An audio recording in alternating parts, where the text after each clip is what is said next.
From bureaus worldwide, this is FSN. Thank you, Ollie. Thank you very much indeed. Welcome to Monday's Richie Allen Show. Hope you're well. It's been a miserable day in the northwest of the UK. A lot of rain today, pretty cold as well, pretty dull. But you're here, I'm here. Let's have a chat, you and I. Lots to talk about this Monday, December 3rd. Welcome back to the most listened to independent radio show in Europe. It's your Richie Allen Show.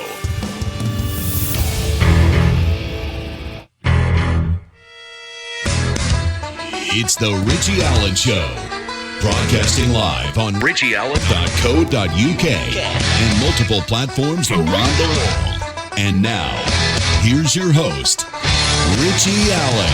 Welcome to the program. Only one guest today. In light of the death of the 41st President of the United States of America, George H.W. Bush, I decided to invite Cathy O'Brien back to the Richie Allen Show. She's an author, of course, speaker, and famously blew the whistle on the CIA MKUltra mind control program known as Project Monarch. And we're going to talk about George H.W. Bush, and we'll be talking about the aspect of Bush's life which, of course, hasn't been mentioned in any of the eulogies or the obituaries. So Cathy's the only guest, and will join the program in about 25 minutes' time. It's live on Fab Radio 2, of course, here in Manchester, richieallen.co.uk. The programme streams on triggerwarning.tv and TuneIn Radio as well. Download the TuneIn app if you want. There are a million radio stations on there, at least. Monday, December 3rd. Not always easy for an Irishman to say the 3rd. Said that one before.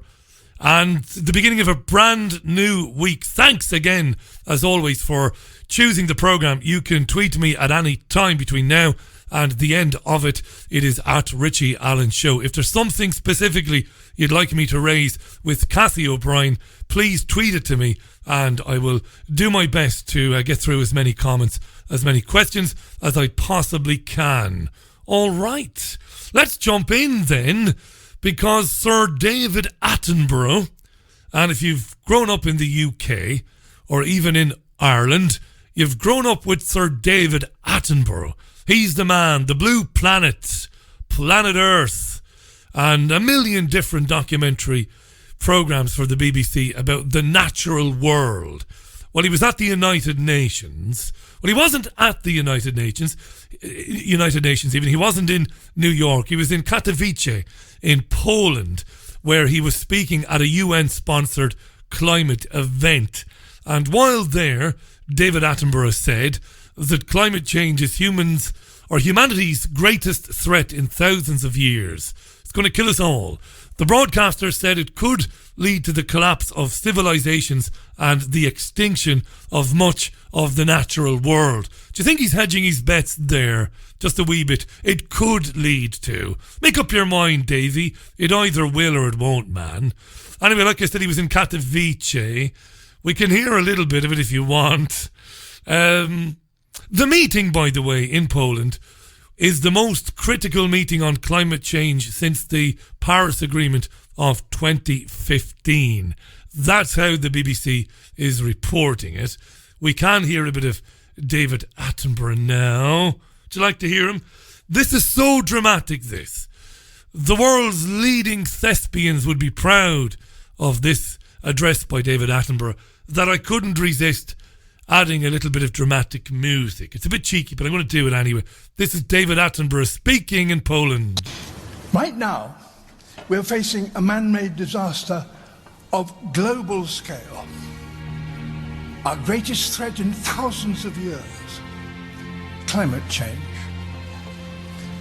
If we don't take action, the collapse of our civilizations and the extinction of much of the natural world is on the horizon. The United Nations provides a unique platform that can unite the whole world. And as the Paris Agreement proved, together we can make real change happen. At this crucial moment, the United Nations has invited the world's people to have their voice heard. by giving them a seat, the people's seat. The people's seat gives an opportunity for everyone to join us here today, virtually, and speak directly to you, the decision makers. In the last 2 weeks, the world's people have taken part in building this address, answering polls, sending video messages, and voicing their opinions. I am only here to represent the voice of the people. Wow. To deliver our collective thoughts, He's not representing me. Ideas and suggestions. The world's people have spoken. Their message is clear. Time is running out. Yeah. What was really interesting about that was he had an empty chair, kind of like Clint Eastwood. Do you remember that during the election when Eastwood spoke to an empty chair? He doesn't represent the people at all. David Attenborough there. Now, Theresa May was in the comments today reporting back from Argentina. She's back from the meeting of the G20 countries, and she did field a lot of questions on two subjects, namely Russia and the evil bastards that the Russians are, and climate change. They represented the bulk of the questions she was answering in the comments today. I won't belabour the point. There is no evidence, none. In fact, all the evidence is to the contrary, that man's activities on planet Earth is contributing to changing the climate irreparably.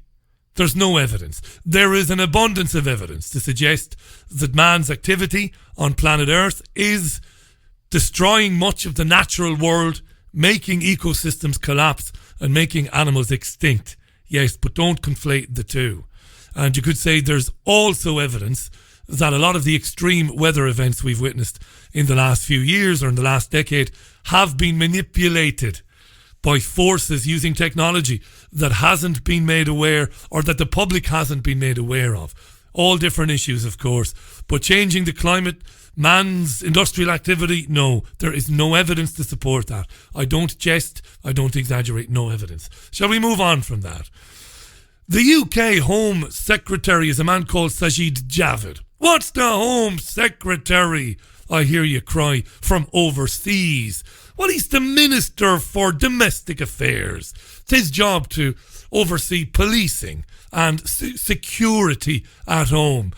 Not justice, we have a Justice Secretary as well, but policing, the borders, general policing, of course, in the country. And he's been talking today to BBC Radio 4 and dramatically revealed that he was a victim of racist bullying himself. Why did this come up? Well, he was speaking about the attack on the 15-year-old Syrian boy in West Yorkshire last week. We saw footage of that on the Tinternet, of course. And he said, did Sajid Javid, that he was reminded of his own ordeal when watching this video. Speaking to Radio 4's Today programme, here is the Home Secretary. To be frank, it reminded of an incident I had myself when I was 11 at school. That's the immediate memories that came back to me, and I hated it, and I thought how that young boy must feel. To be clear, are you saying that you were bullied because you were Asian? Yes. And when I was 11, when I just started my new comprehensive school, a very, very similar incident, and it was just unavoidable. Those memories flooded back for me. Lovely. And a similar incident in what? You were attacked at school? Yes, because he said a similar incident. The presenter now has got to ask him to describe it in full.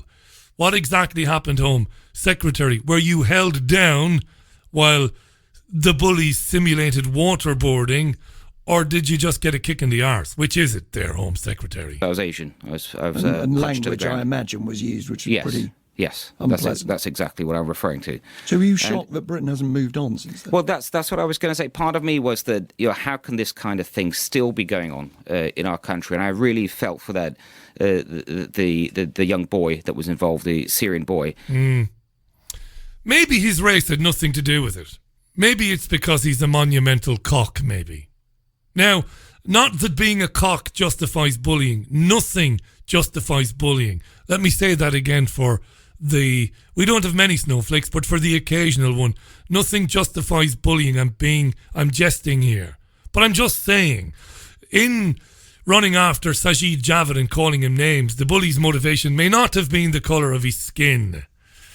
Anyway, had to laugh. I didn't mention this in Sunday View because I had my say over the weekend, but the reverse gear of Tommy the Tit Robinson was quite funny, wasn't it? Stephen Yaxley Lennon, who came out and said that he had evidence to suggest that the young Asian boy had actually bullied a white girl. And then in one of the most laughable videos ever made, Robinson said, all goofy and all coy like, oh, can you believe it? I've been properly had. This woman told me on the internet and I believed her, and she's probably a lefty and she's laughing. Leave the journalism to the big boys, Tommy, you fucking moron. You take something that somebody told you online and then you make a video and declare it to be true without checking, without doing a bit of investigation, Tommy. You know, I hope they sue the underpants off him, the family of the young lad. Do you know, ironically and sadly, considering what's happened to Syria, isn't it ironic that we've had so much bemoaning of, so much crying about the behaviour of the young lads, which is terrible. No child should be bullied. It's a dreadful thing. Is it the worst thing that's happened to that Syrian lad in the last 5, 6 or 7 years? Maybe. Maybe it's not. Maybe the sacking of his country by Wahhabist jihadis armed to the teeth by Western intelligence agencies, maybe that's worse than being roughed up by some boys at school, which is disgraceful and has to be dealt with. Not the worst thing, though, that's happened to a Syrian in the last few years. Speaking of MI6 and MI5, Alex Younger is the head of MI6, and what does that mean? He's the head even of MI6. Well, it means that he murders people and that he lies pathologically for a living. At parties, at cocktail do's, at stag do's, at drinks after a round of golf. If Alex was to be honest, and somebody said, Alex, what do you do for a living? Well, I murder people and then I lie about it, Rog. What do you do? Do you, Alex? Yes, I pretend that we filed terror attacks to scare the shit out of people like you. I invade people's privacy. I spy on them all the time. I plant evidence and have innocent people convicted of things. But really, I murder people and tell lies about it. That's what I do. Lots more, but that's the basics. So anyway, this head of MI6 went to St. Andrews University, elite university, to give a speech. Where were all the snowflakes when he gave the speech? Ban Germaine Greer. Ban right-wing speakers. Let's not argue with them. Let's ban them. But let's listen to the murderer. Let's have the murderer address us. And then let's not ask him any challenging questions at all.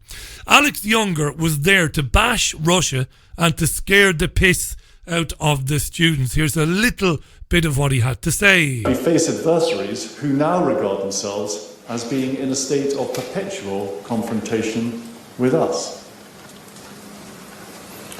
One of the most egregious examples of this was the attack in Salisbury, in which the Russian state used a military-grade chemical weapon on UK soil.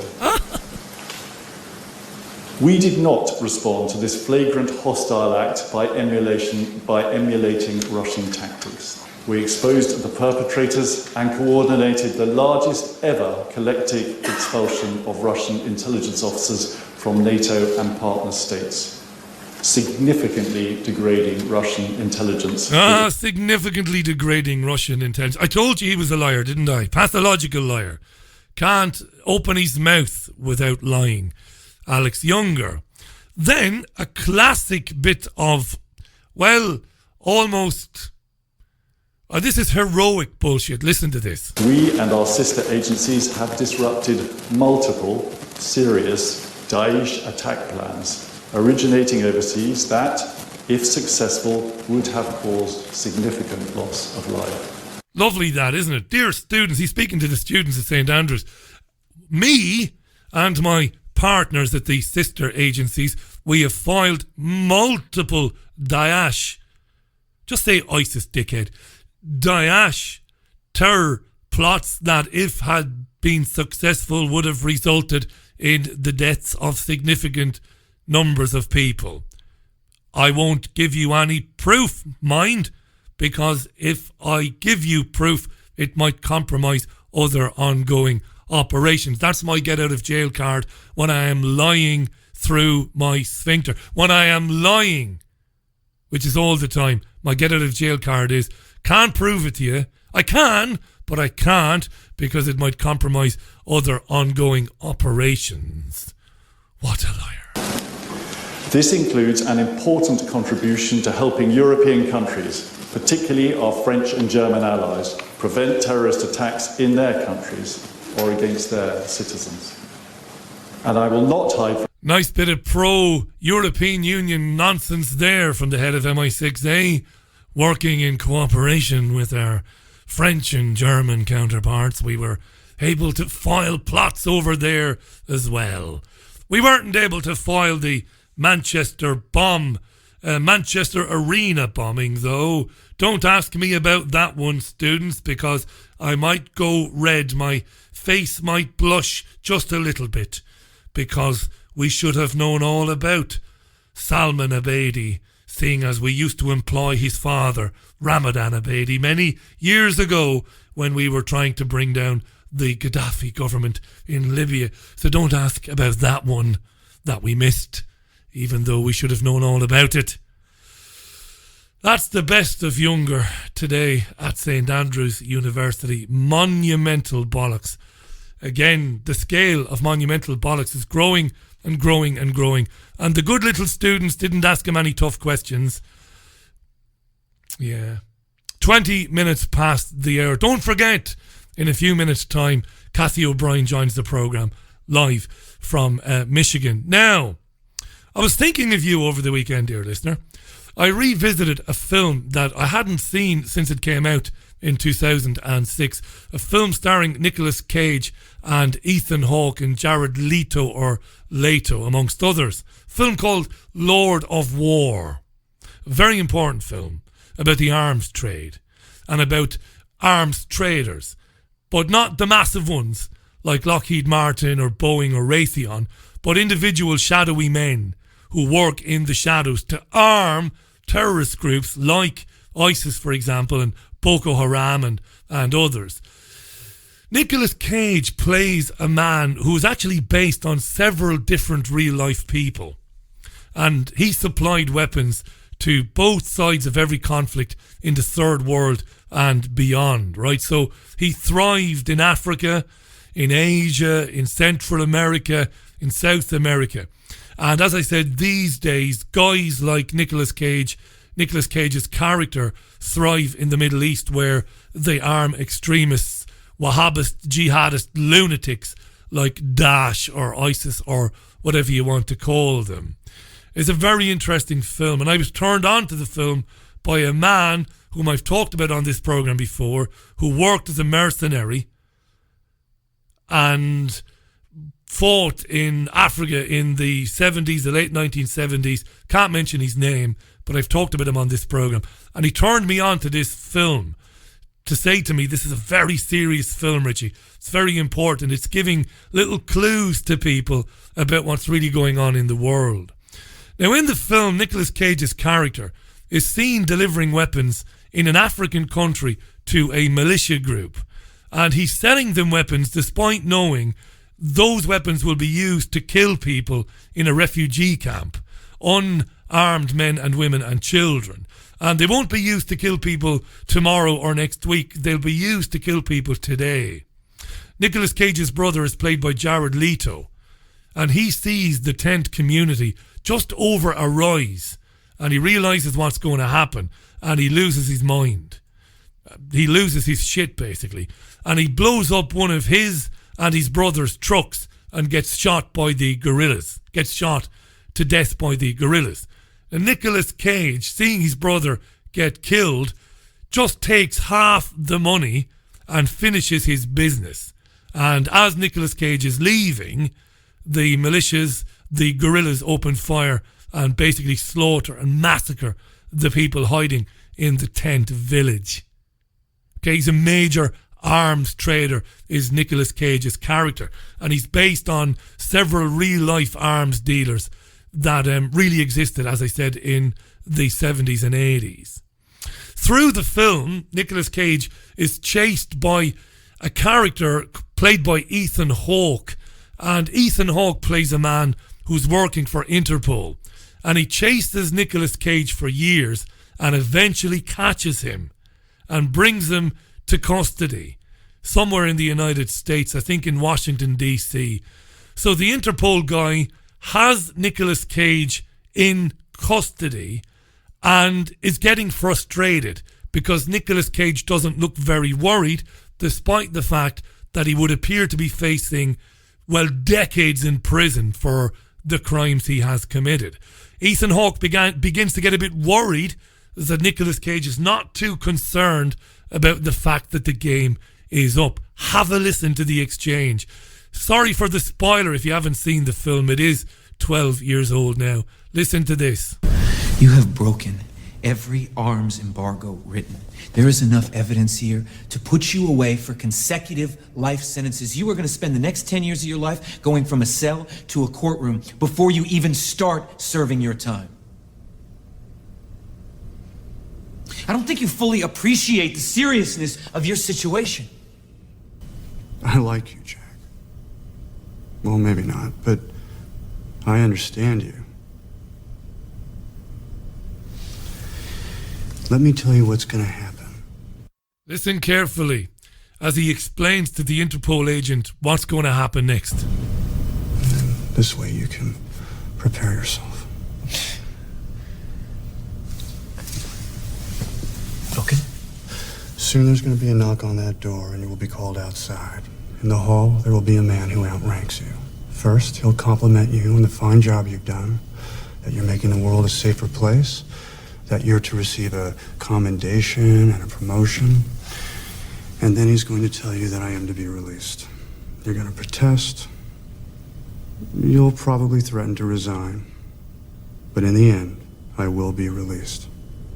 The reason I'll be released is the same reason you think I'll be convicted. I do rub shoulders with some of the most vile, sadistic men calling themselves leaders today. But some of those men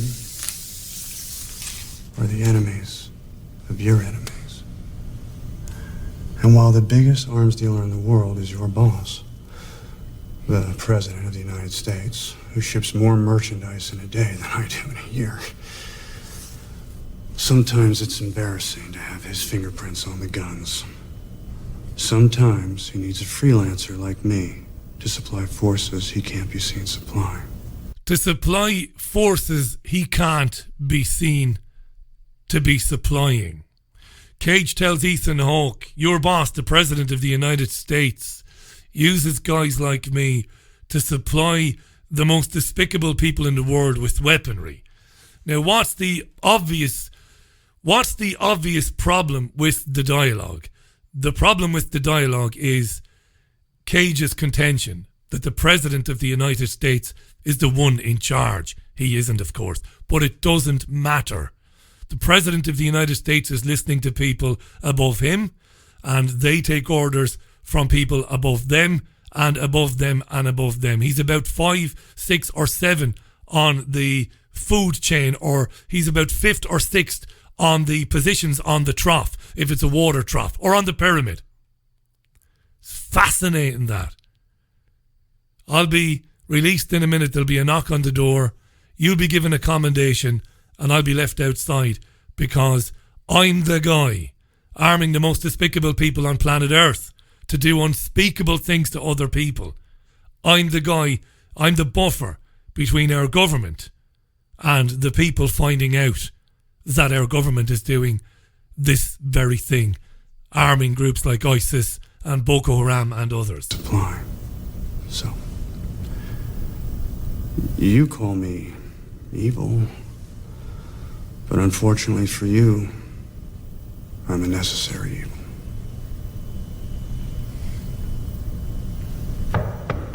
There comes the knock on the door.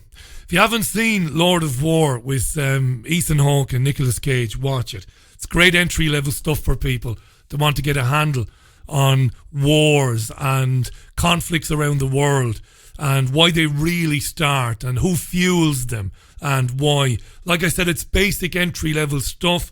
Doesn't go deep, but it's very good for somebody who hasn't seen it before. Very good film.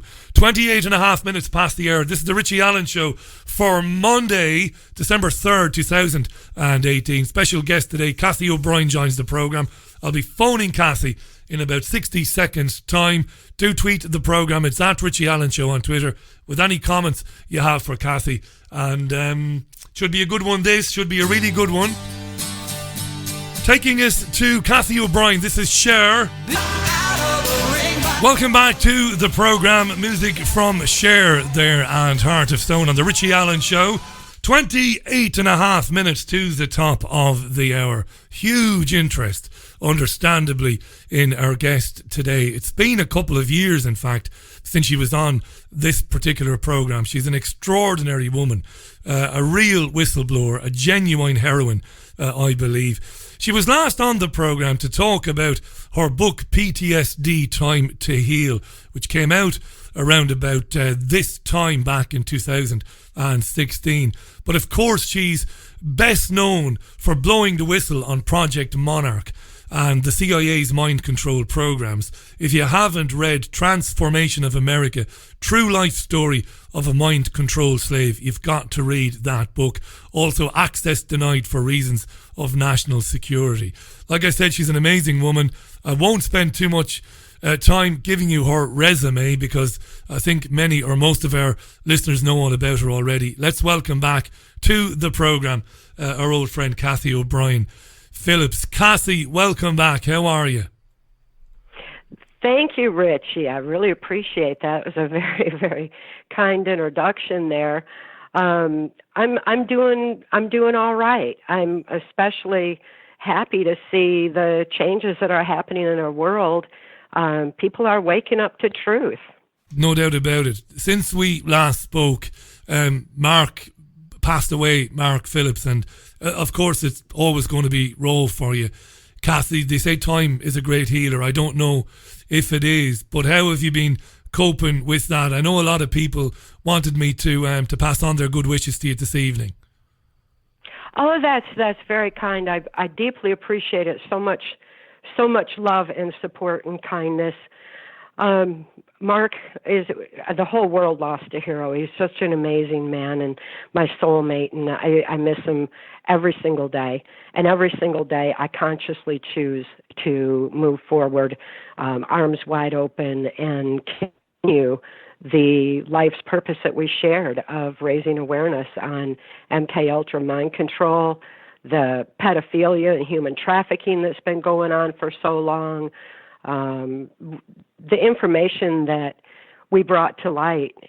Mark dedicated his life and ultimately gave his life to bring it out so that people could maintain their free thought and think through these hard times. In doing so, he rescued me from an MKUltra victimization on a White House Pentagon level. His intelligence insider information on how to deal with trauma, which is used on the highest levels of intelligence, as what he used to help me heal. And he just handed me the keys to my own mind. He showed me that it's very simple to be able to reclaim self-control, to think past what we think we know, and to regain that human strength of spirit that we all have. And those methods that he taught me are in PTSD, Time to Heal, and those are methods that I've been applying to myself since his passing. It's been very traumatic losing him, and at the same time, I'm so strong because he taught me to heal from the inside out, not from outside input, not from hypnosis, not from someone else telling me what to think and how to do and how, it has to be healed from within. When a person anchors consciously to their own truth and is able to move forward in their life with what I consider to be the ultimate life's purpose, living true to soul with strength of spirit, standing for things that matter in life. So what he taught me to heal from MKUltra mind control is what I have maintained now. I'm still writing things out in order to deal with them logically. I'm writing a lot of poetry. I'm taking a lot of long walks in nature. I'm wearing a watch and watching my watch, monitoring time, staying presently aware and conscious. And I'm so happy to be aware and be able to monitor what's happening in the world right now, because it's amazing seeing the whole world wake up from a form of mass mind control. Really, the whole world needs PTSD time to heal in order to start thinking further and move forward in a positive way to vigilantly protect our free thought. It's sacred. Brilliant. He left an amazing legacy behind, Mark. I wish I'd known him. I wish I'd spoken to him on the programme. And you're obviously a massive part of that legacy. When we spoke before, I used to disagree with guests who said that people are waking up, because I was a bit of a cynic, and I used to think, I love listening to people like you, Cathy, but after the conversations, when the programme ends and we go our separate ways, I used to think, she's marvellous and people like you are amazing, but they're not right. People are not waking up. But I'm wrong, of course, and we've seen it in 2018 as massive lies are told about Russia and about Syria, and you're finding people that maybe never read books by people like Cathy O'Brien or by David Icke or by Jim Marrs, but now they're saying we're not believing this stuff anymore. And I think you're absolutely right. I think there is some sort of elevation in consciousness going on. You're the first person I saw it of. My partner, Caroline, was flying off to France on Saturday morning to go and spend a week with her family, which she does every year. And she was listening to the breaking news on the radio about the death of the 41st President of the United States, George Bush. And Caroline, who's read your book and knows all about you, Caroline said, you've got to give Cathy a ring. And I said, well, yeah, first name that came to mind. What have you made of the eulogies and the obituaries for George H.W. Bush, Cathy? Is it frustrating to read all of these wonderful things said about him by the Clintons and by, of course, the Obamas? Or are you resolute? Are you more determined to bring to more people the truth about who these people are, and particularly George H.W. Bush? Tell us what went through your mind when you heard that he'd passed away. Well, it felt like the whole world was a little bit brighter place, quite frankly, from my point of view and my experience with him. But most of all, I didn't want to have to listen to the controlled media perpetuating the same lies that have been in place forever, acting like he's something wonderful when, in fact, that was the illusion that was deliberately created while we were all being put to sleep with what he termed New World Order controls. And we all formulate our thoughts, opinions, and ultimately our actions, especially our perceptions, based on what we know. And when our knowledge base is deliberately altered through the controlled media, through our education system, through video games, through even the internet, and the censorship of truth, while the lies are being brought forward, that causes misperceptions in people. It creates an illusion. It's not reality and truth, and it has allowed for some horrific crimes against humanity to go on while people are like lulled to sleep, looking over at what the TV's telling us is something so wonderful about Bush and others, when the reality is they have been part of a massive globalization plan that picked up where Adolf Hitler left off. Both George Bush Sr. and Adolf Hitler termed it the New World Order. Now in the U.S. anyway, they're referring to it as deep state. It's all the roots and tentacles of this thing that have permeated our society in order to manipulate our knowledge base, manipulate our information. And I think what has happened is because of shows like yours, Richie, absolutely shows like yours where truth comes out, because of the internet where truth is available to those who can think to seek it, because of that, the truth has taken strong hold, and people are waking up en masse. And by waking up, I mean that they're seeing, we have been misled into a slumber, when in fact there's been all these other things going on that we have done nothing about. We have done nothing to protect the children from the pedophilia and the human trafficking. We've done nothing to protect our people from the mass importation and distribution of drugs into our society. We've done nothing about those things because people are so busy working 9 to 5s and having to work all these jobs that they're not thinking to look further. Well, once that spark of truth hits, once they get one more piece of the puzzle, their eyes open. Truth never goes away. And once your eyes are open to it, you're going to start seeing it all around you.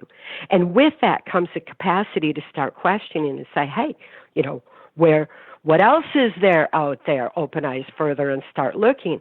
So when I knew that Bush had passed away, I knew that the media was going to do everything that they can to act like, look here, people, he was so wonderful, when in fact the truth needs to come out that he was the strongest proponent of mind control, both of individuals and of a nation, that there has ever been. I don't know how anybody could be a stronger proponent of that than he has been. Mind control is information control. It's trauma in society. Whenever trauma occurs, the natural response of the brain is to become more highly suggestible, because there's that moment of just like dumbfoundedness, when the trauma happens. It's so horrible that the conscious mind wants to take flight, and it leaves the subconscious wide open to be easily led. Well, since the globalization effort lost a whole lot of their controls in the United States this past election, the media has gone double time in putting out misinformation and to cover up truth, to cover up the crimes against humanity that's been going on. And in the meantime, in order to make that mind manipulation that's coming through the media that much stronger, there's been added trauma to our society. So we're getting a lot of violence triggered in, and the whole world is just in this violent turmoil now while this process is going on, while this battle is going on, ultimately for free thought. It's just a battle between those who are awake and those who are asleep. And with Bush passing away, the media was just going to, do everything they could to keep people asleep and put misinformation out there. I did not want to hear that. Instead, I just was counting on the truth that has taken root now for all these years. Mark and I have been blowing the whistle on mind control for over 30 years. We'd accomplished a lot in those 30 years, and good people like you and David and have just made a big difference in opening eyes. And because of that, people have woke up to a point of critical mass where they're not going to be lulled back to sleep so easily. And because of it, the violence increases that much more. Yeah. So whenever anything happens, we've got to pay attention to how our minds are being manipulated through the media. Don't listen to the mainstream controlled media. Go to people like yourself, for truth. Well, you've done me a massive favor there, because you so beautifully described something that I could never find the words to describe. You talked about how trauma, and we see trauma every day. Even if we think we're not affected by it, we are. We hear about a school in Yemen blown up by the Saudi Arabian army using weapons given to them by the UK government, and we think, well, that's few thousand miles away, it doesn't affect us. Of course it affects us. And you describe beautifully what happens. The conscious mind takes flight, goes into a spin, and the subconscious mind then is more easily suggestible. That's just a terrific way of explaining it, and I could never find the words to explain it just like that. I want to talk about George H.W. Bush, if that's okay with you, Cathy, because what I did notice was, on the one hand, and I can totally understand why you ignored the corporate media. Why wouldn't you? It's the clever thing to do. On the one hand, you had the corporate media talking about this guy and how nice he was and how moderate he was compared to today's partisan politicians and all of that nonsense. But while that was going on, people in the alternative media, some of them people that you and I would know well and that we would have a lot of time for, good people, they were pointing out, well, hang on a second here, there is overwhelming evidence that this man was into mind control, he was into deep state projects, but also he was a rampant paedophile. There's an enormous abundance of evidence. And when that was going out there, those people then were targeted by other people on Twitter saying, oh, you're a crazy conspiracy theorist, how dare you, it's a very cheap thing to do, the man is just dead and you're calling him a paedophile and all of that. But Cathy, there is, and you spoke to me about it a few years back, you talked to David Icke about it, and David you told your own story through your own books, but in the UK, a lot of people came to hear about you through David Icke mentioning you in his books, and then people found and read your books and Mark's books. But talk to us about who this man really was, George H.W. Bush, and what kind of things he was into in his time in the CIA and, way before he became president. As much as you'd like to anyway. Over to you, Cathy. Oh, my goodness, yes. Gerald Ford is the politician from my area that is that ultimately thrust me into MKUltra mind control. And Gerald Ford, at that time, was just a local politician that had connections with my father through the Blue Masonic Lodge. And by the time he made it into the office of presidency in the wake of the Kennedy assassination and everything like that, then he had Bush to head the CIA. He had Dick Cheney as the Secretary of State, Donald Rumsfeld, Secretary of Defense. He had the same, a same handful of criminals really hit the scene hard at about that time with Ford. So that was a beginning of a takeover because of the trauma of the Kennedy assassination. It has long since been known, like I said, the effects of trauma on the human mind. Bush was acutely aware of that, and especially being able to work in intelligence where there was, the known brainwashing going on. He was an expert in the field of mind control. He totally believed in mind control of the masses and mind control of individuals. So my experience with Bush on a peripheral began with way back then, even with the Ford administration, and once Bush got his foot, so strongly in the door like that, he never let go. He has always been a prevailing force behind the scene. He is much stronger force behind the presidencies than he ever was as president. That was just another illusion, because whoever is in the position of president was just be used as a mouthpiece, like Ronald Reagan. So Bush controlled Reagan, Cathy. Bush was in charge during the Reagan years. Absolutely. And in Transformation of America, the way that information was being presented for Congress, it was just the absolute proven facts without perception, without any kind of other insight being able to add it. And after all these years, I can add what I actually saw behind the scene and how it came about. With the Reagan assassination attempt, George Bush took full control of the United States at that time, and Reagan just became the mouthpiece of what this globalization, New World Order effort was, that Bush was so instrumental in putting in place. Dick Cheney, very strong proponent of mind control and very strong proponent of torture because, again, the effects of trauma on the human mind. Torture is not used for extracting information, like he said. Instead, it is used for programming information in. So being a proponent of torture, being a proponent of trauma, it is more, again, that leaves people suggestible and more easily led. So the whole nation was being led into mind control through the knowledge that they had and the strong position that they had behind the scene of politics. It used to be referred to as the shadow government, because it was like another government. It was the power behind the scene. Now it's in hindsight, it's referred to as deep state. People finally caught on to the fact that the elections were rigged, that polls are rigged, that the media is controlled, and that all of that was, people were waking up to a point with this most recent election that we've had here in the United States.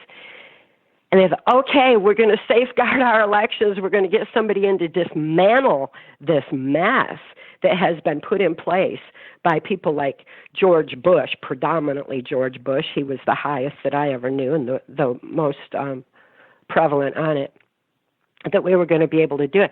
Unfortunately, with the defeat of Hillary, which was the plan for her and Bush are real close. They were always been close. They've always been a part of the same plan. And the plan was that when people became disillusioned with Republicans, that Bill Clinton as a Democrat would go in, and it was going to go back and forth between the Bush Clinton dynasties, and it did for a long time, right up until this last election, when the illusion of change was overridden by the voice of the people. Well, once that happened, the media, went double time, and the trauma and the violence is out there, and people really are getting lulled back to sleep just a little bit. They need to wake up and stay awake, stay vigilant on free thought, because it is known that when people, just don't pay attention to it anymore, they get overwhelmed by the violence, that they're going to go back to sleep. And we saw that these midterm elections, we've got more problems again. But when you look into the whole rigging of elections, how all of that was done, it goes right back to Bush, Cheney. Follow the money, go to the electronic voting machine, see how this has been staged for so long. People have got to wake up and have the whole piece of the puzzle, know the reality of what George Bush's agenda really was, how much it was brought into our school systems, how much it was brought into the media, what it meant with NAFTA, which he was a founder of, along with the Clintons, for the purposes of bringing in this New World Order globalization effort. The criminal activity that was rooted in their black budget funding mechanism was the CIA cocaine operations, Bush's heroin operations. That's why they call him Poppy Bush, because he was so much a part of the whole opioid crisis, heroin thing that we're seeing today. Hey, Cathy, just hang on just 1 second. Just give us 1 second. Because I want to mention to our listeners, because Cathy is talking about quite a lot here. A lot of the things that Bush is alleged to have been involved in. It's not alleged. We know the documentation is there talking about Bush and cocaine running, cocaine, drug trafficking and arms trafficking. All of this is all there for anybody who wants to find it. Just in case listeners are wondering why I'm not jumping on you now and demanding that you give me some proof. This is all documented stuff. It's not new, this, but it's very important that we're talking about it to refresh our minds on who George H.W. Bush was and who his grandfather Prescott Bush was. Speaking of Nazis, Cathy, as you were earlier on, we know his grandfather was involved heavily involved in finance and banks and in funding the Nazi Party. All of this absolutely true. Just a quick one, Cathy, before we continue talking about Bush. I believe, and I'm absolutely wide open to criticism, I don't mind it. I believe that everything you've said is right about the recent election, but I also believe that Trump is a psyop on the people. I believe that Trump is some sort of plant to convince people that they genuinely do have the power to change and to vote in a maverick politician or a radical, somebody who's different, but ultimately that Trump is just an illusion. That's what I believe. How have you seen that? I would see it that I have a great deal of difficulty believing in one person or I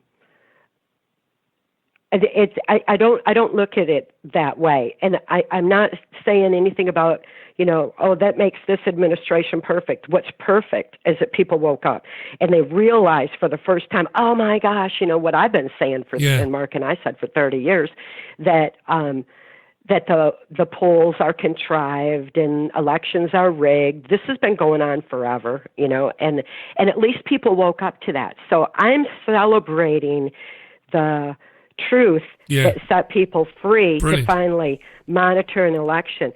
And at the same time, what I'm so excited about with this administration is the extreme focus on the human trafficking, because that's something that I was born into and a victim of myself.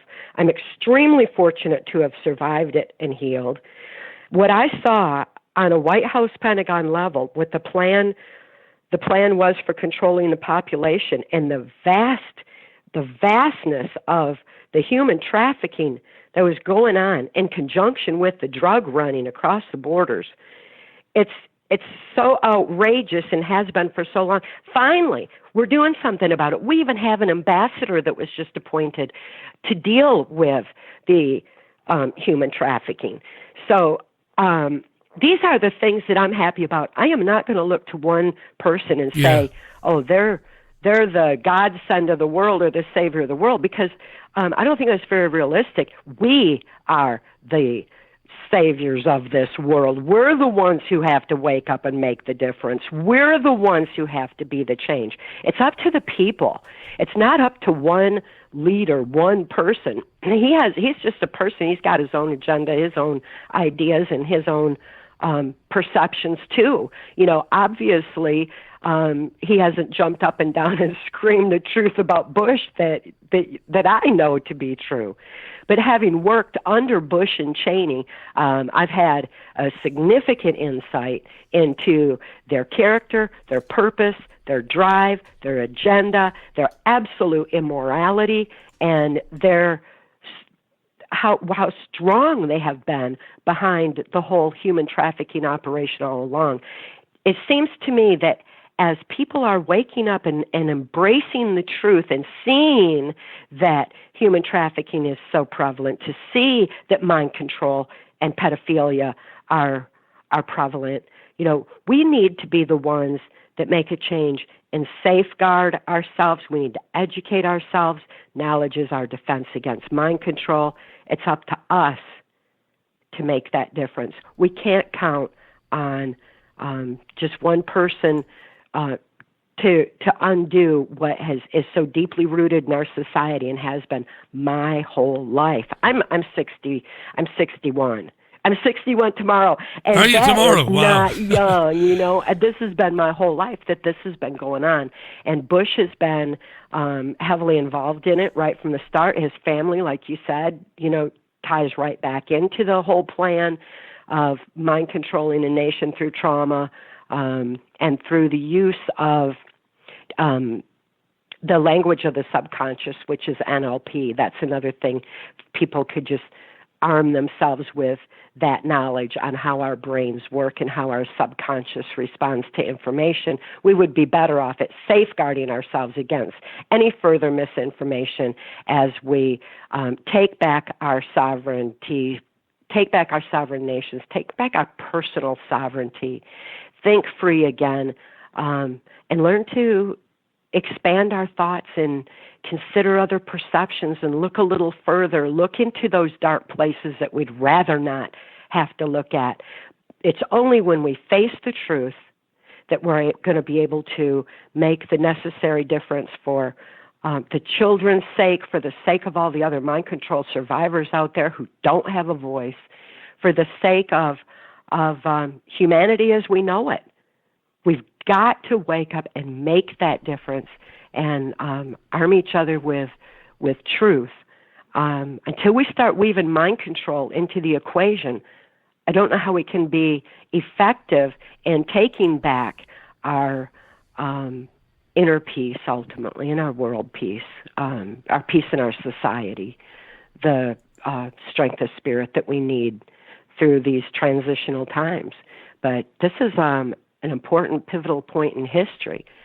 We can look at it as a spiritual awakening in so many ways, because I know from personal experience that without free thought, there's no free will, and without free will, there's no soul expression. There's no capacity to live life's purpose. There's no capacity to live strength of spirit. And this is something that we all need to reclaim, and it takes free thought to do it.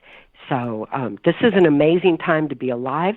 It's an amazing time to be waking other people up and handing them that one more piece of the puzzle, that one more piece of truth that's going to make the difference. And I think that piece of the puzzle is mind control. People need to realize what it is, the components of it, and what people like George Bush have been doing with mind control behind our backs all these years. We're going to talk more about Bush. I've got a few quick fire questions. Sounds like a quiz show, Cathy. I've got a quick fire round for you in a second. Of course, you can take as long as you need, but I've got some questions about Bush and the Franklin Credit Union, Omaha, Nebraska. I've got a question about JFK. I just want to remind our listeners, because it's coming up for 2 minutes past 6.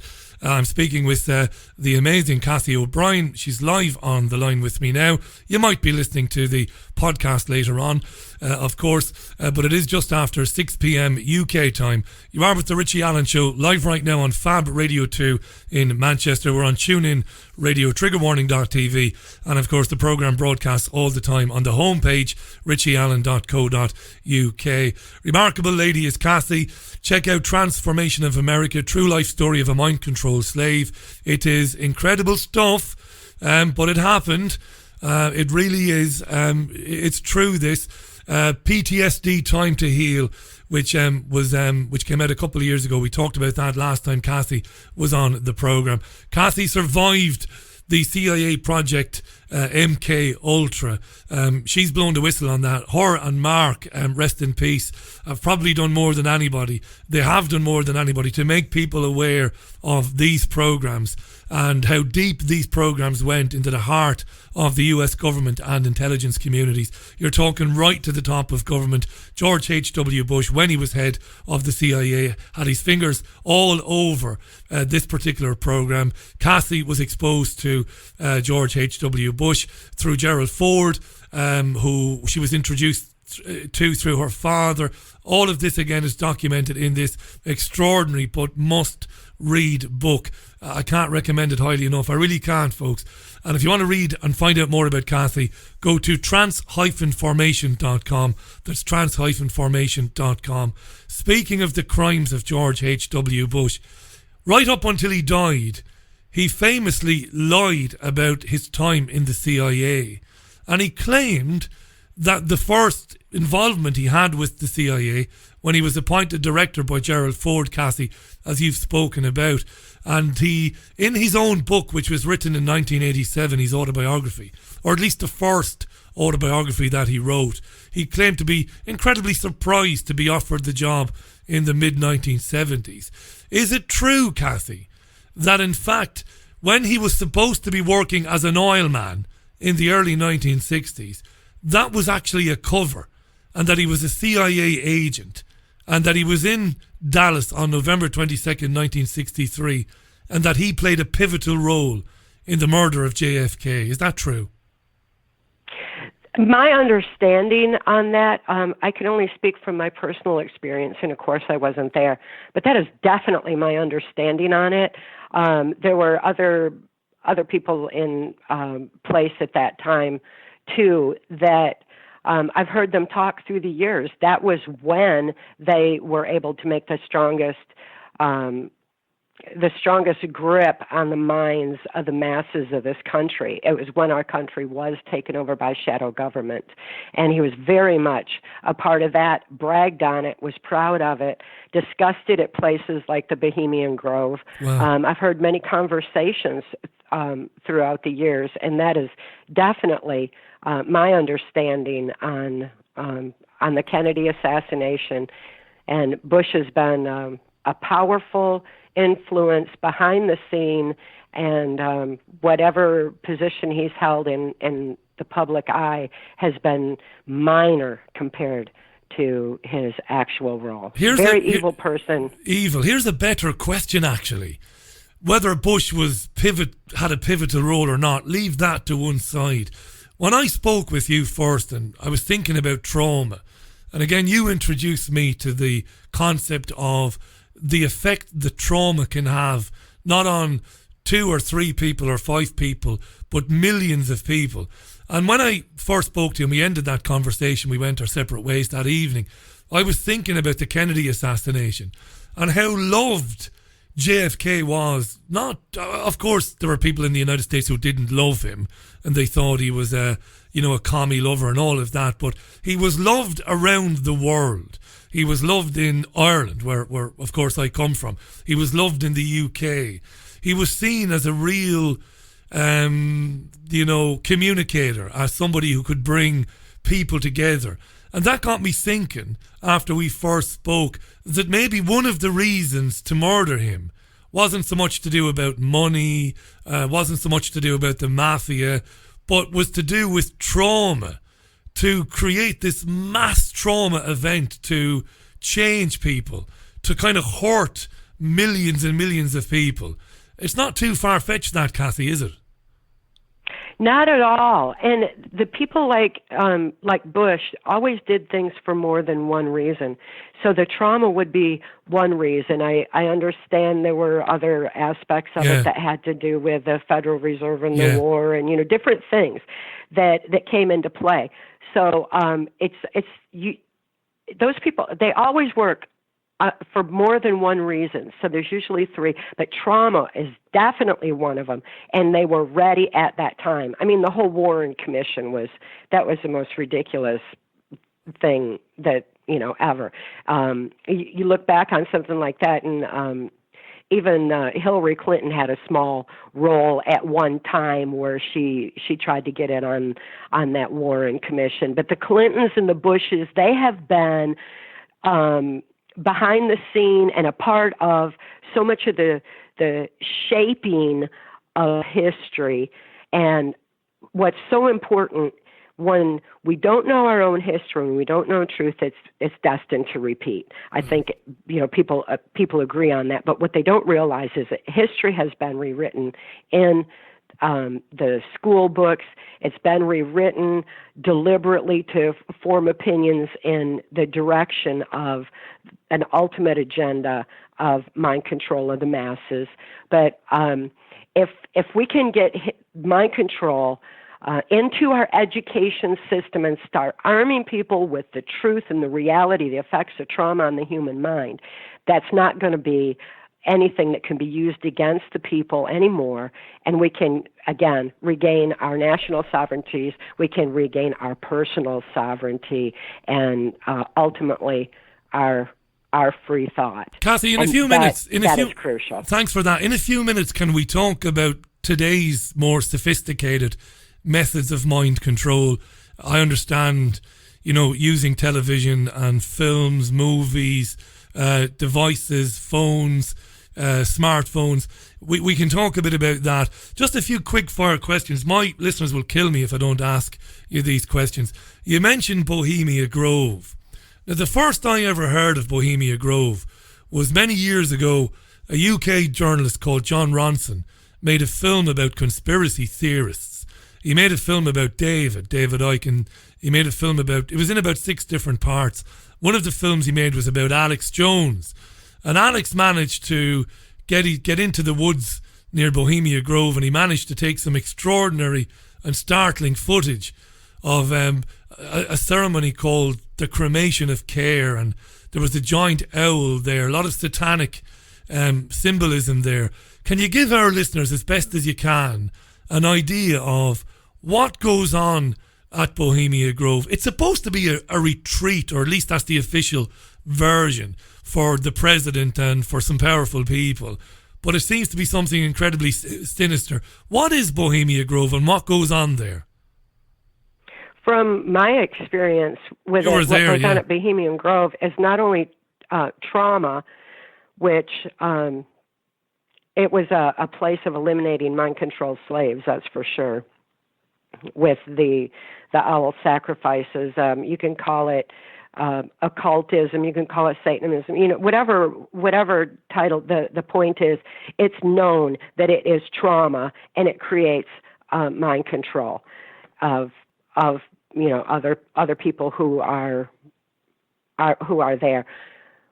More importantly, to me, it was used as a meeting place for people like Bush and the Clintons. It was people who had the globalist agenda of mind control of the masses in mind, who were taking over the different countries, who were taking over the drug industries worldwide. Not only just I'm not talking about just pharmaceuticals. I'm talking about illicit drugs like the cocaine and heroin that was pouring over the borders. Bohemian Grove is where Bush where the leaders were discussing AIDS, using AIDS as another way of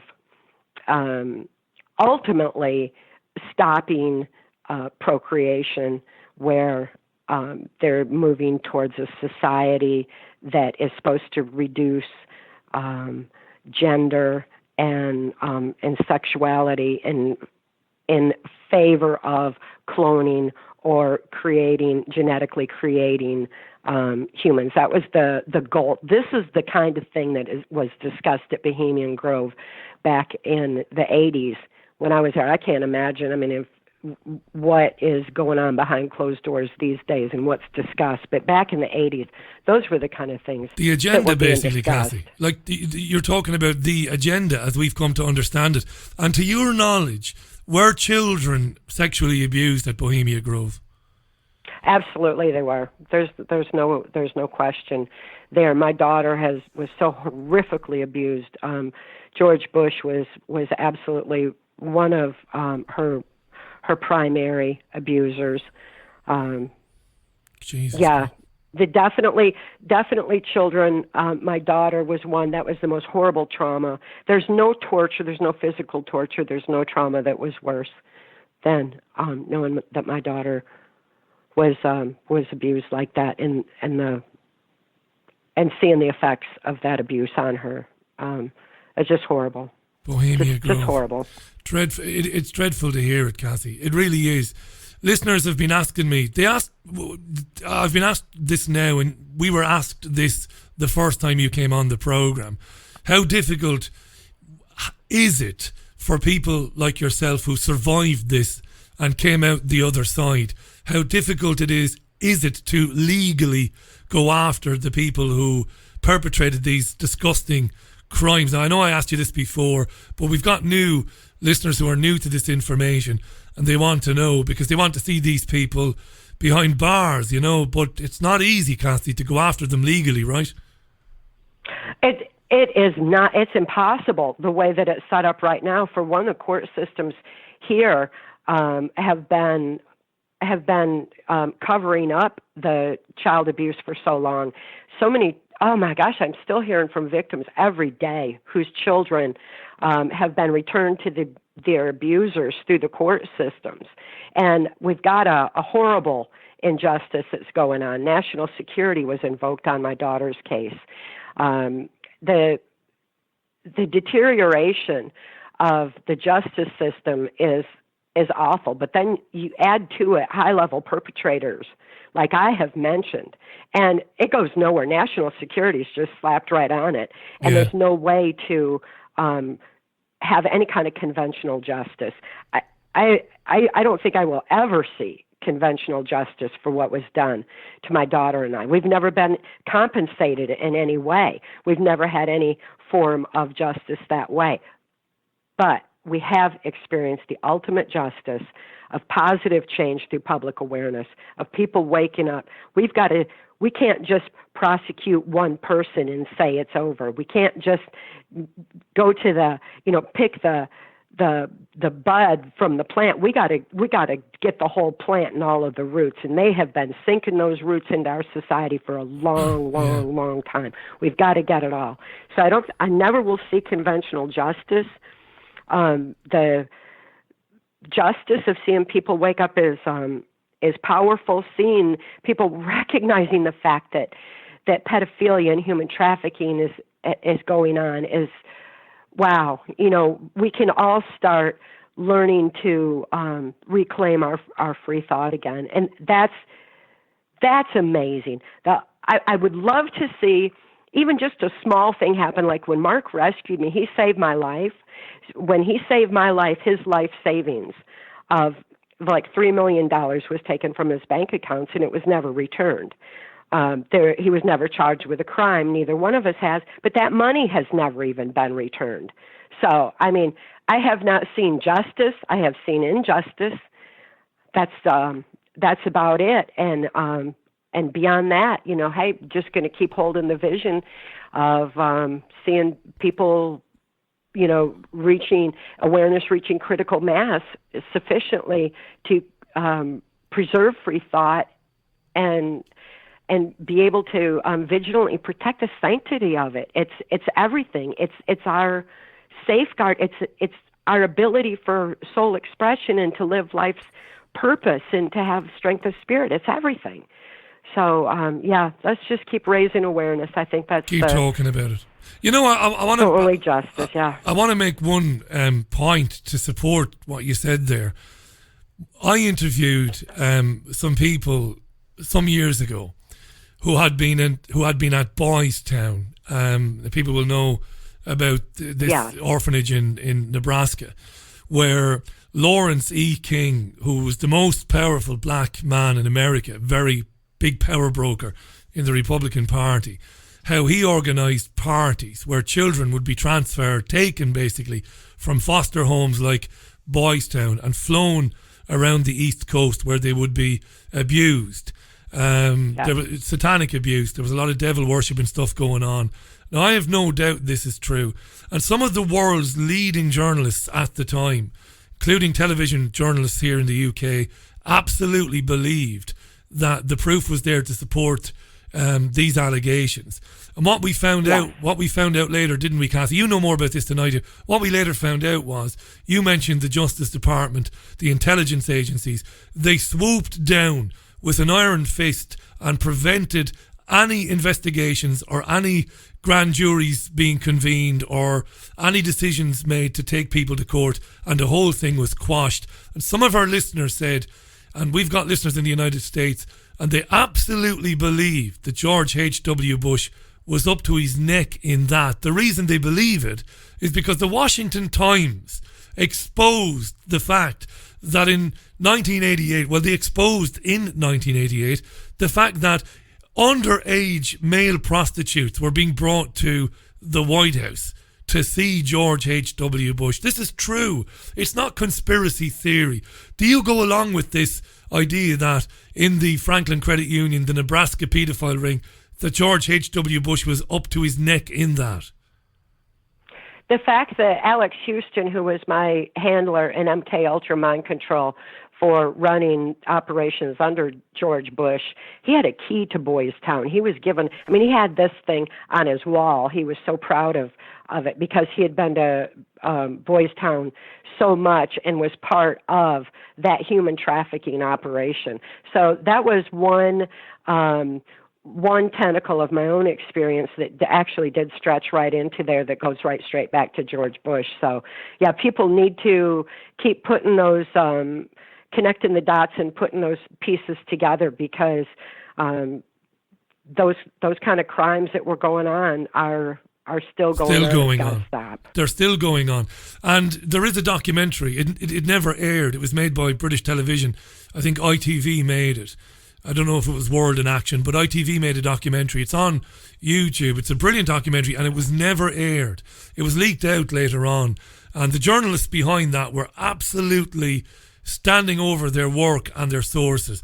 This was a disgusting pedophile ring. It went right to the White House, as Cathy said. This is difficult for a lot of people to hear, but they've got to hear it. Our guest is Cathy O'Brien. We've got Cathy for another 25 or so minutes, with her permission, by the way. Check out Transformation of America, True Life Story of a Mind-Controlled Slave. For some people who are new to this information, I know it's difficult to absorb it. It's difficult to swallow it. But believe me, the proof is there, folks. It's not conjecture. Go to trance-formation.com. Read Cathy's book. This is true.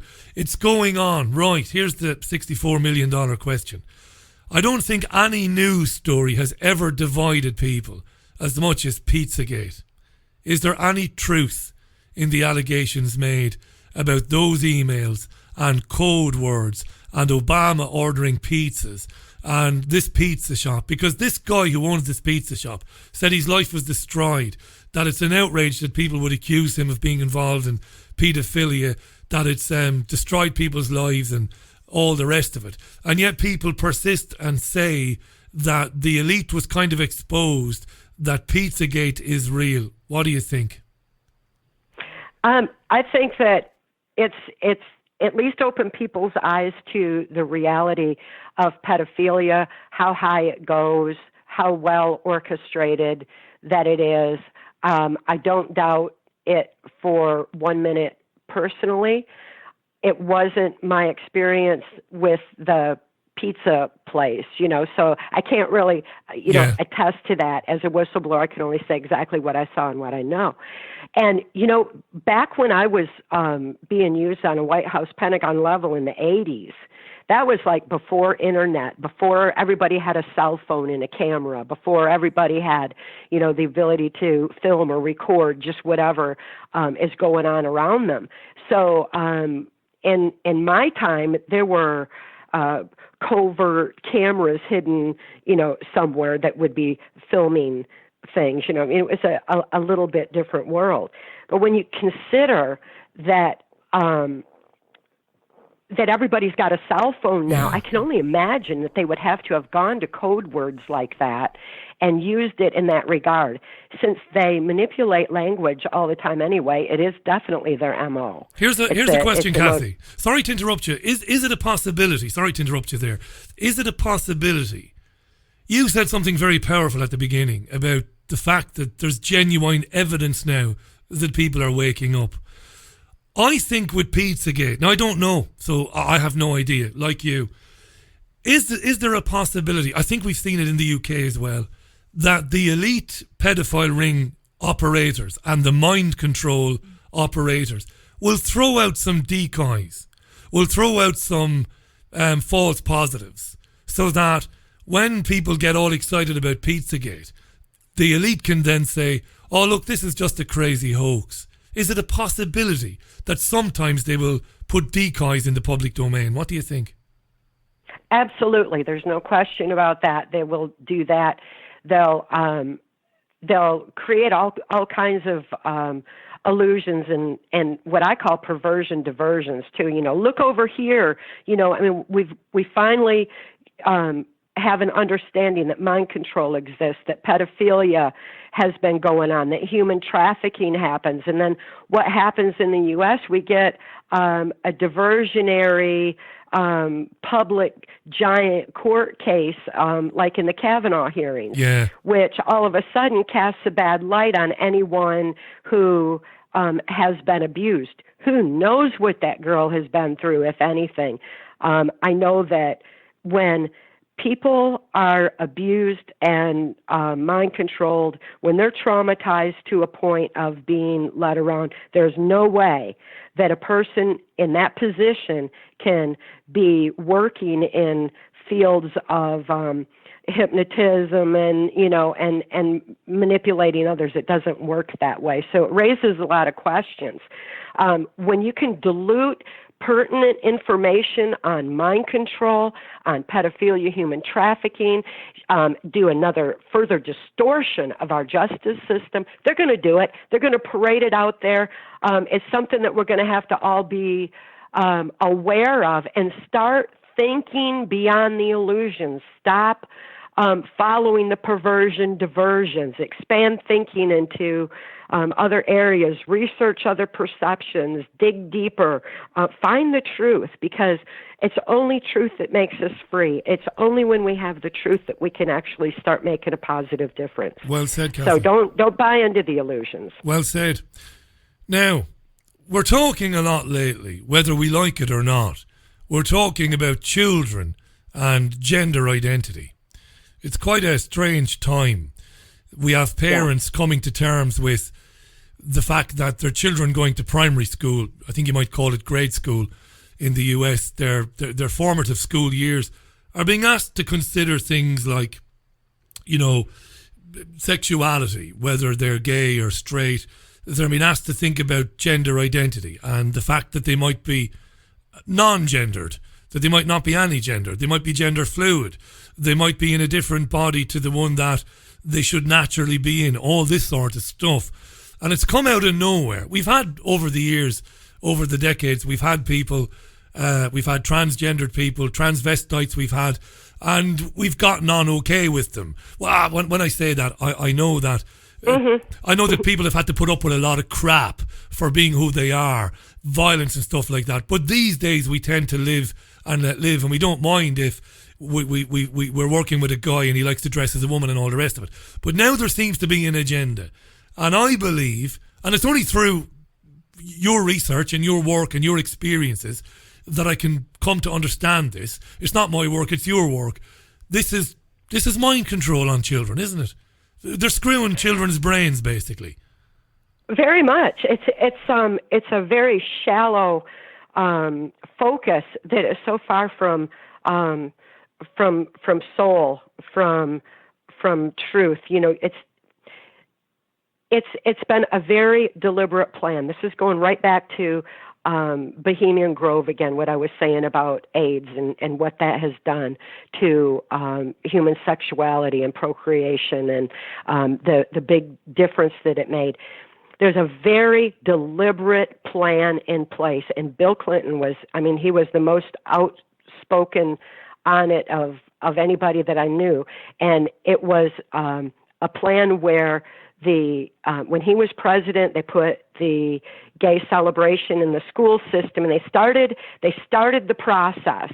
And then through Global Education Common Core, they're weaving subliminally and otherwise, they're weaving it into society. They're weaving it into the knowledge base of people to get them more away from procreation and to go into the cloning, the genetic manipulation, and all like that. And supposedly the justification that George Bush said for doing that, for moving into that direction instead of allowing people to, just procreate and evolve on their own, is because we need to keep up with artificial intelligence.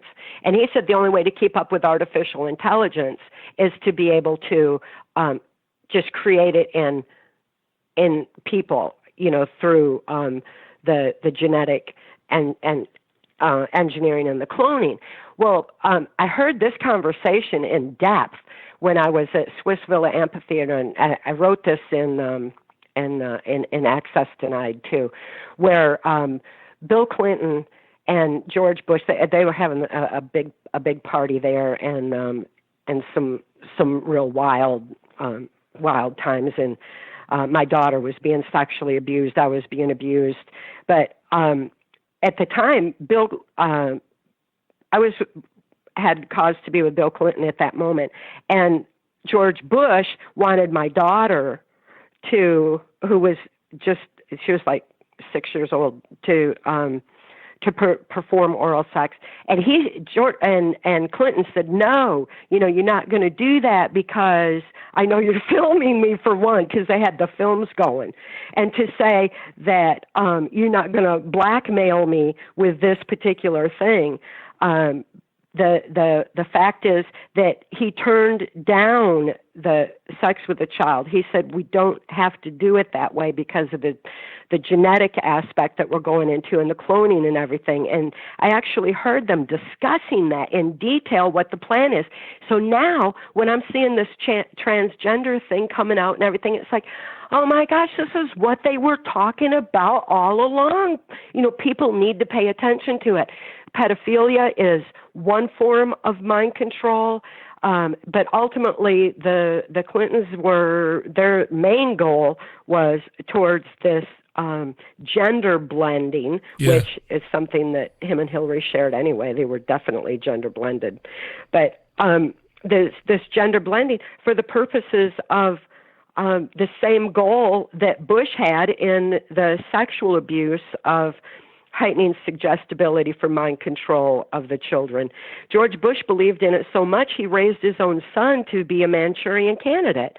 And I saw and witnessed the programming of Bush Jr. and the trauma that he was exposed to for the forming of it. They had no kind of a human consciousness about caring about the sanctity of soul expression and the strength of the human spirit, and they were out to destroy it at all costs. And by gosh, here's where we are. And it's like, people, this is what you're seeing with it is the result of years of conditioning that has been put in place.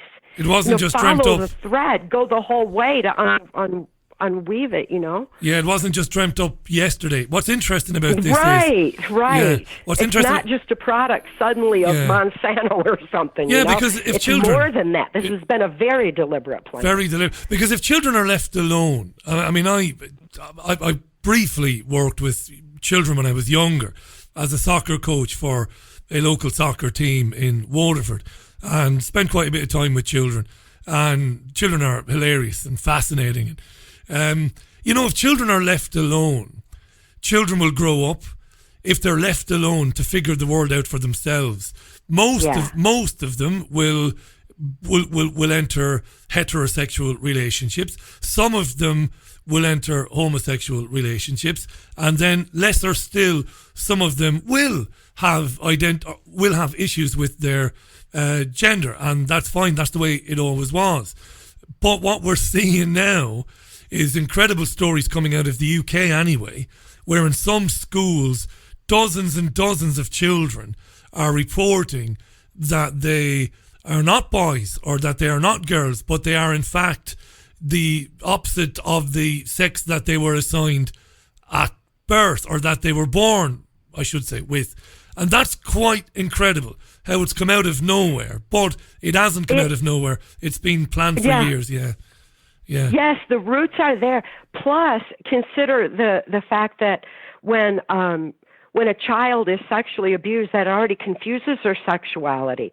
It creates, like in my case, a heightened sexuality. I was sexually abused my whole life.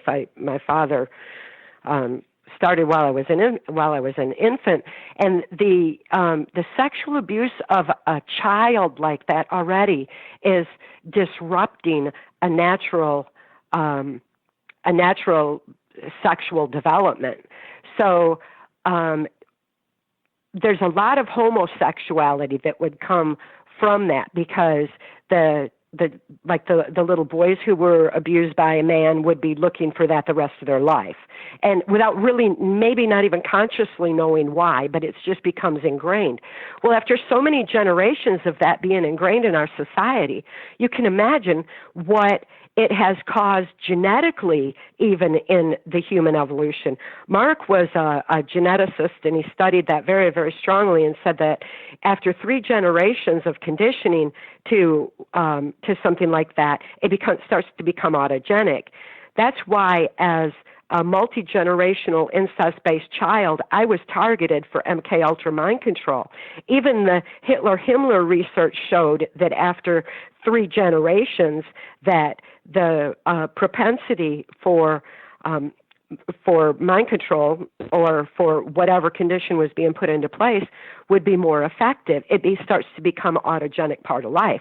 Well, we've had more than 3 generations of this rampant pedophilia and human trafficking going on, and it has totally messed up with sexuality, coupled with what has been put into our school system, what society has been conditioned with through the media. You know, it's coming at us from, I'm sure, other angles too, that have to be weaved into the equation. But it has affected us. Now, what are we going to do about it?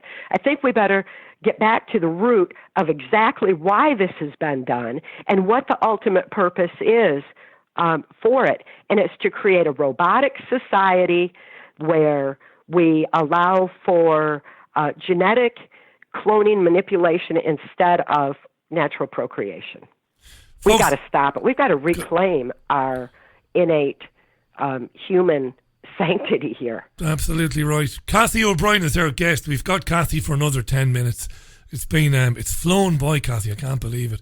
It's incredible to be speaking to you again after 2 years. I should have been in touch with you sooner. The truth is, of course, after Mark passed away, respectfully, you don't want to be ringing people and asking them to come on, and obviously it's been a difficult time for you.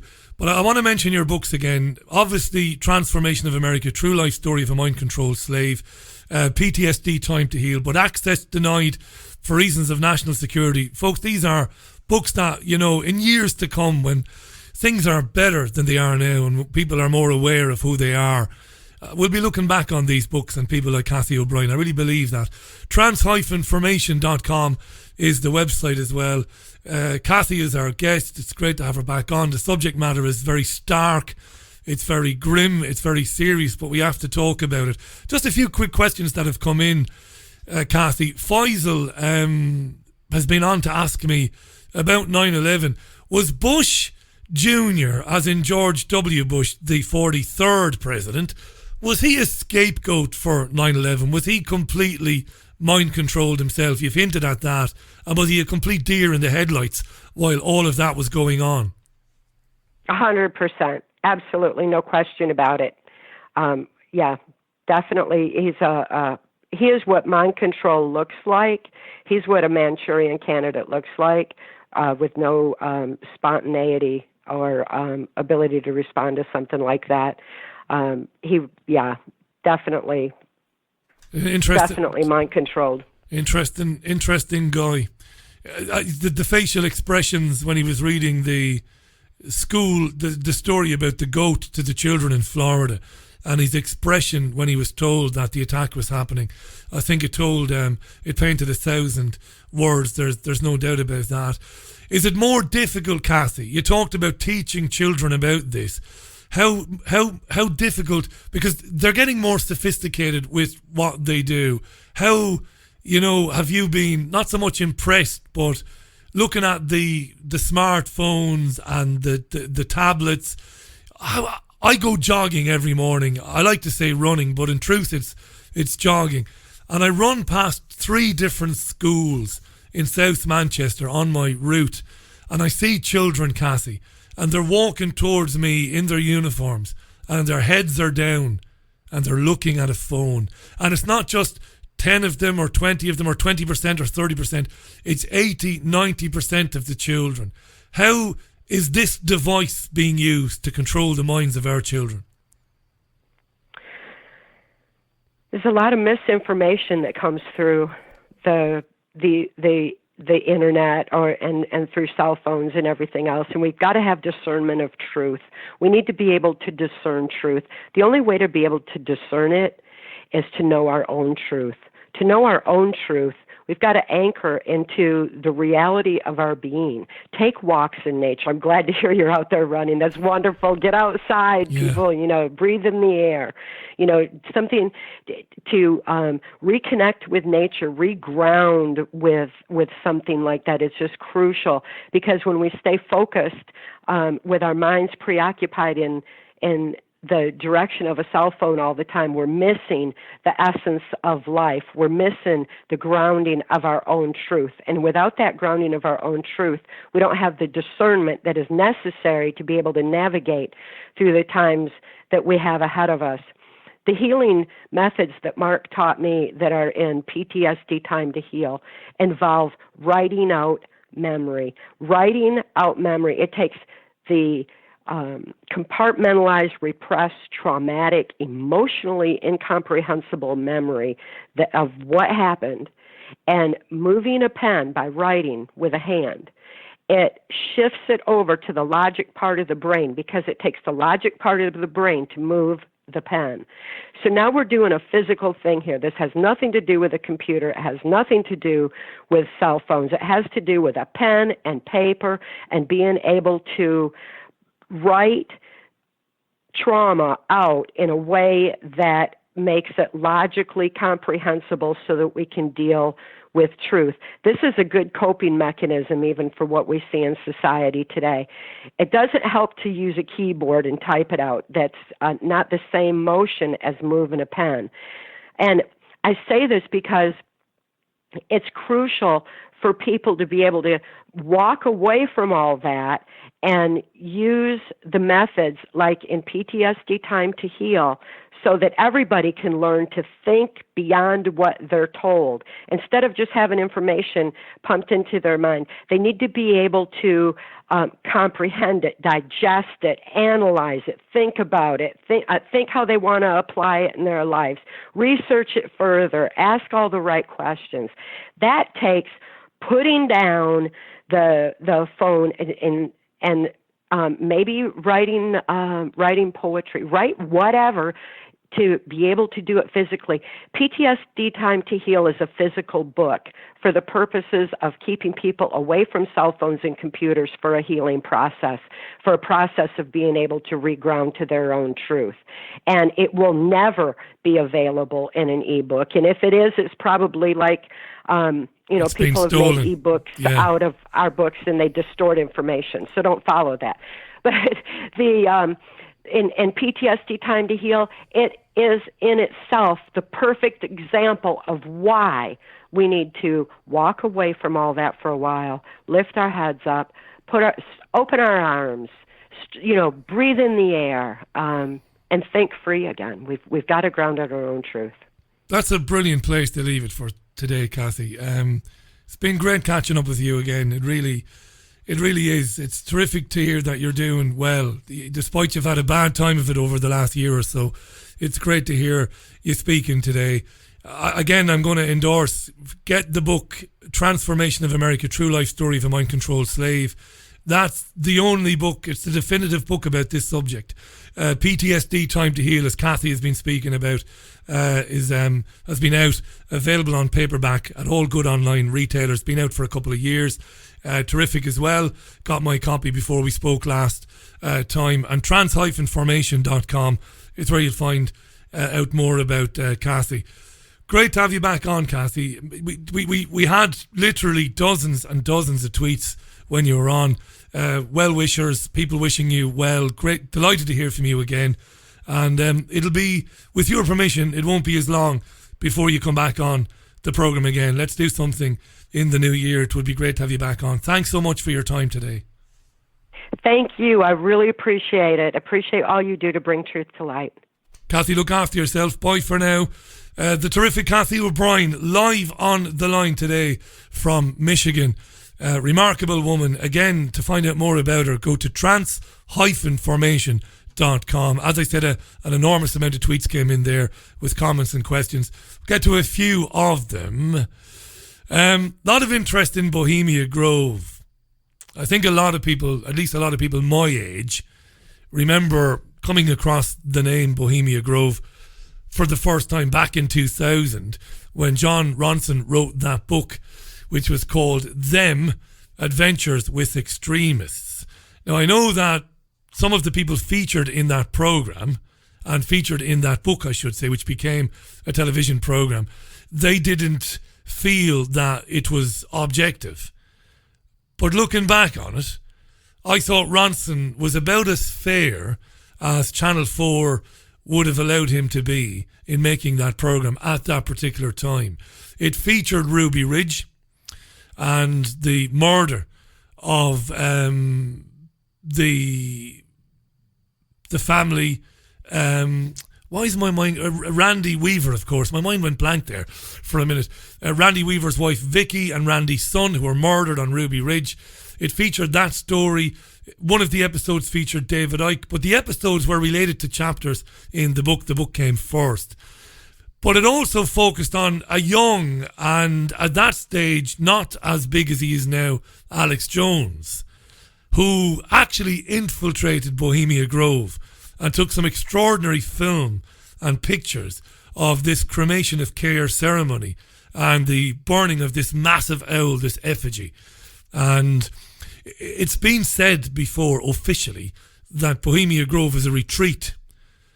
Basically, it's a retreat where powerful people go and blow off steam over a weekend. Bohemia Grove is in California, by the way.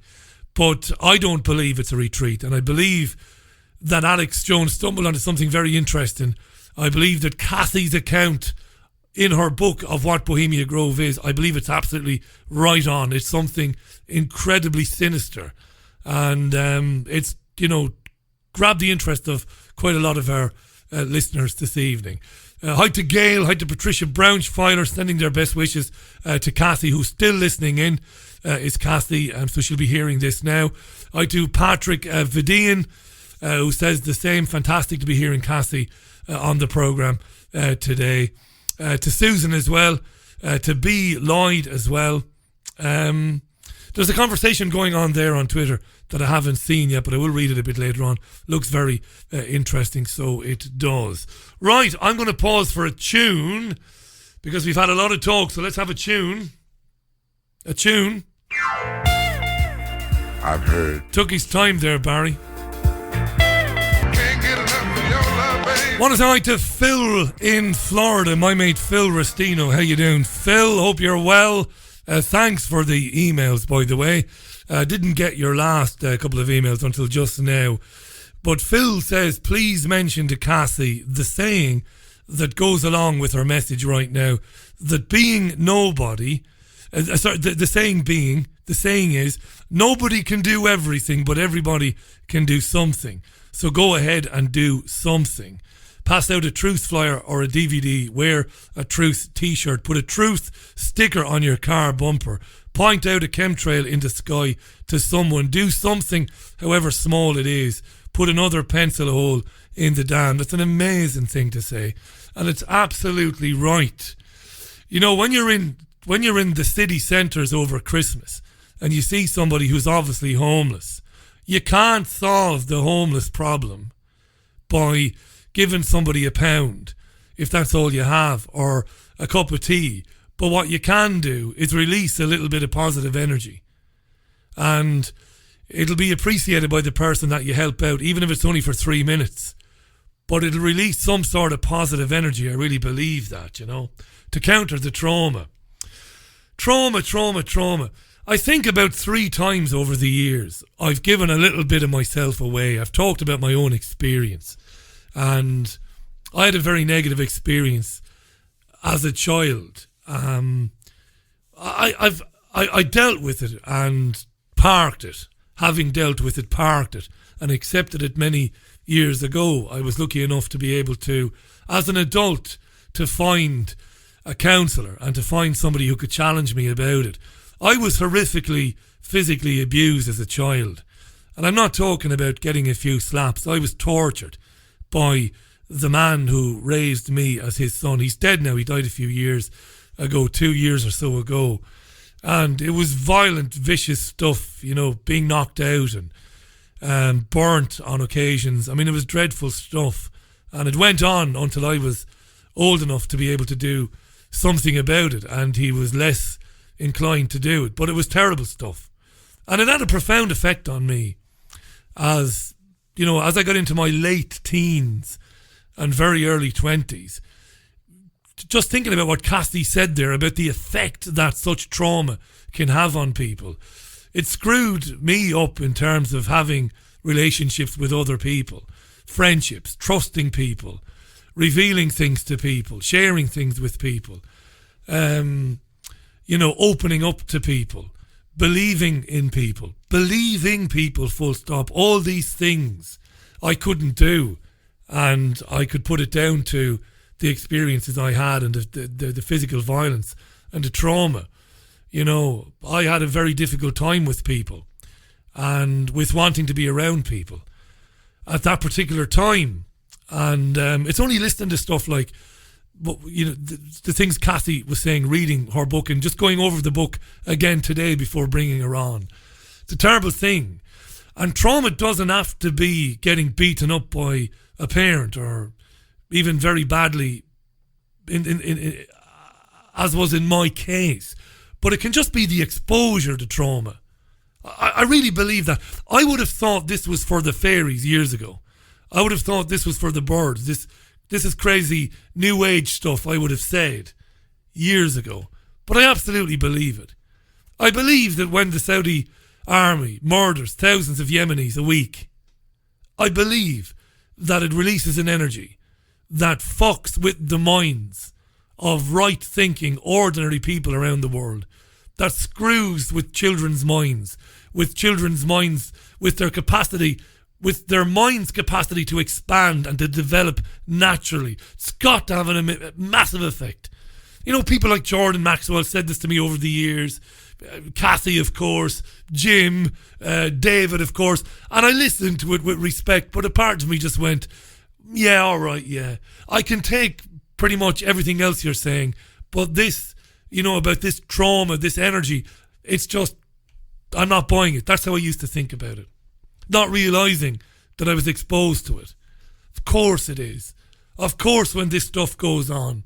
Of course when 22 people are killed in Manchester at the arena, something that was allowed to happen by UK intelligence agencies, allowed to happen deliberately. Of course that has a massive effect on the children of Manchester who are hearing about it, reading about it. They're overhearing their parents talking about it. It fucking poisons something which should be beautiful. Listening to music, I don't care if it's Ariana Grande or if it's Little Mix or fucking Tiffany from the 80s or Rick Astley. You know, it's something beautiful that you happen to be into, and then it's destroyed. What sort of effect is it having on people? She's an incredible woman, Cathy O'Brien. Everything she's talking about there is vital. It's vital that people understand it and see what's happening to youngsters today. Not just to youngsters, but to adults. The effect that this lunacy, this forced poverty, this deprivation, people being forced to food banks. It's not just the poor bastard who's got to take his family to a food bank, whose mind is being destroyed. Yes, it is. It's worse for him. But it's fucking everybody else up as well. You know? Because you're aware of that energy, whether you think you are or not. That people are being forced into that situation. That's what mind control is, as I have begun to understand it. Anyway, maybe I'm rambling a bit now, but there you are, you know. That's been my experience of it. We're just about out of time. Big thanks to Cathy for coming back on the programme. She's been listening to the end of the show. I'll drop her an email now. We'll do it all again tomorrow, Tuesday, of course, at 5 p.m. UK time. It's 5 p.m. UK time tomorrow, Tuesday. In case you missed it, I did put a live stream on YouTube this morning. There might be one or two things of interest in there for you. There might not, but it's on YouTube now. My YouTube channel is simply youtube.com/Richie Allen Show. That's youtube.com/Richie Allen Show. Right, that's it. I better get out and wrap it up and put the programme on Podomatic, YouTube, iTunes and all the rest of it. Going to finish up with this from Take That. Look after yourselves and one another. Thanks for listening, I really love it. Thank you. Bye now. You can dance it.